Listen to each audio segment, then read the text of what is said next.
व्यक्ति धोखे में भी अगर उस कुंड के जल का स्पर्श कर ले, छू ले, तो वो चल करके भस्म हो जाता है।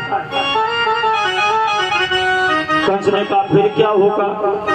कहा कि तुम नंद बाबा के पास ये खबर भेज दो कि अय नंद राय जी, हमें श्री रंगेश्वर महादेव का पूजन करना है, अतः जो काली कुंड में नीले कमल के फूल खिले हैं वो 1 करोड़ कमल के फूल हमें दे जाओ। वापस 1 करोड़ नीले कमल के फूल दे जाओ। कंस ने कहा इससे क्या होगा?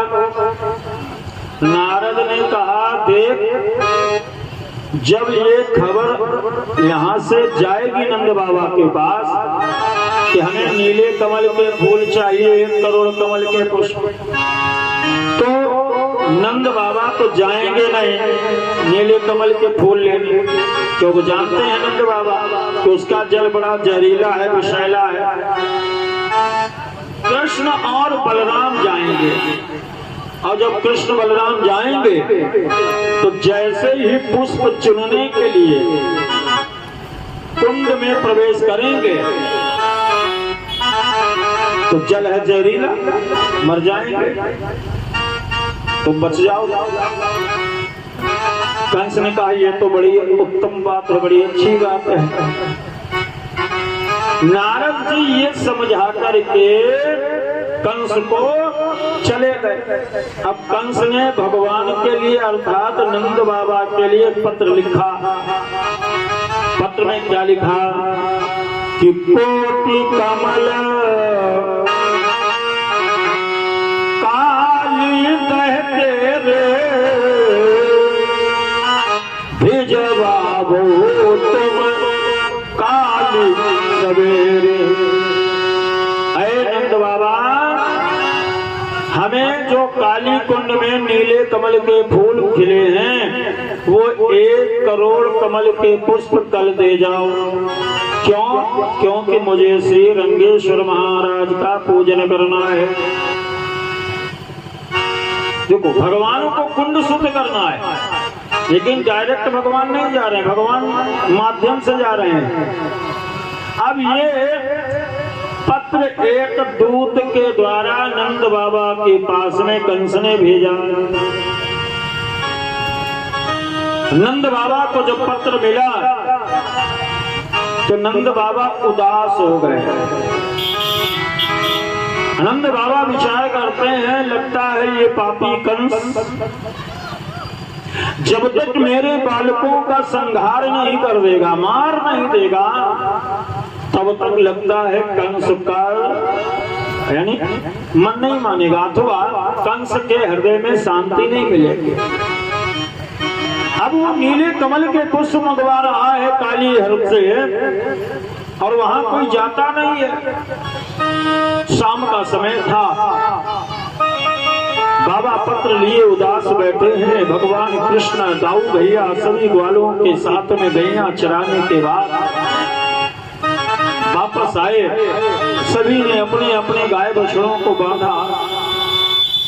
भगवान कृष्ण और दाऊ भैया ने बाबा को प्रणाम किया। बाबा के मुखारविंद की ओर भगवान ने देखा। भगवान यद्यपि सब जानते हैं भगवान की ही लीला है, लेकिन भगवान फिर भी कहते हैं बाबा आज तो आप उदास से दिखो, आप उदास दिख रहे।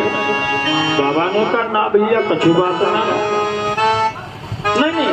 भगवान ने कहा बाबा कुछ तो है, आप छिपा रहे हो, आप उदास हैं, तो आपकी उदासी का कारण क्या है? बाबा ने कहा लाला मैं सच कह रहा हूं, कोई बात नहीं है, कोई उदासी नहीं है। भगवान ने विचार किया बताएंगे नहीं। भगवान ने कहा बाबा ये आपके हाथ में पत्र है, तो ये पत्र किसका है, कहां से आयो? बाबा ने कहा लाला ये पत्र तो भोजराज कंस ने भेजा है। अच्छा क्या लिखा है? बाबा ने कहा लाला, भोजराज इस पत्र में लिखता है कि हमें काली हृद में जो नीले कमल के फूल खिले हैं वो 1 करोड़ नीले कमल के फूल ला करके हमें दे दो, और अगर नहीं देते हो तो तुम्हें तुम्हारे भाइयों के सहित कारागृह में डलवा दिया जाएगा, तुम्हारे बालकों को कुवलैया फिर हाथी के पैर से दबाकर मरवा दिया जाएगा। भगवान ने कहा ये बात है, कहा? तो भगवान ने कहा बाबा इसमें चिंता की कोई बात नहीं, अरे हम फूल लाएंगे और फूल ला करके हम आपको दे देंगे, आप जाना और जाकर के दे आना, जाकर जैसे का आप दे आना जाकर। भगवान ने जैसे नंद राय जी से ये कहा, नंद बाबा ने कहा लाला मुझे जेल खाने में रहना ठीक है, मैं जेल में रह लूंगा, मैं कारागृह में रह लूंगा, लेकिन तेरा कुंड के पास जाना मुझे स्वीकार नहीं है। भगवान ने कहा ठीक है नहीं जाएंगे, आपको तो कह दिया नहीं जाएंगे, लेकिन भगवान ने अपने साथियों से अपने मित्रों से कहा, ग्वालों से कि ऐ मित्रों रोज हम आप लोग एक नया खेल खेलते हैं, लेकिन कल एक और भी नया खेल खेलेंगे, कल एक और नया खेल खेलेंगे। क्या खेल? कल गेंद खेलेंगे। ये अपने मित्रों से कहा।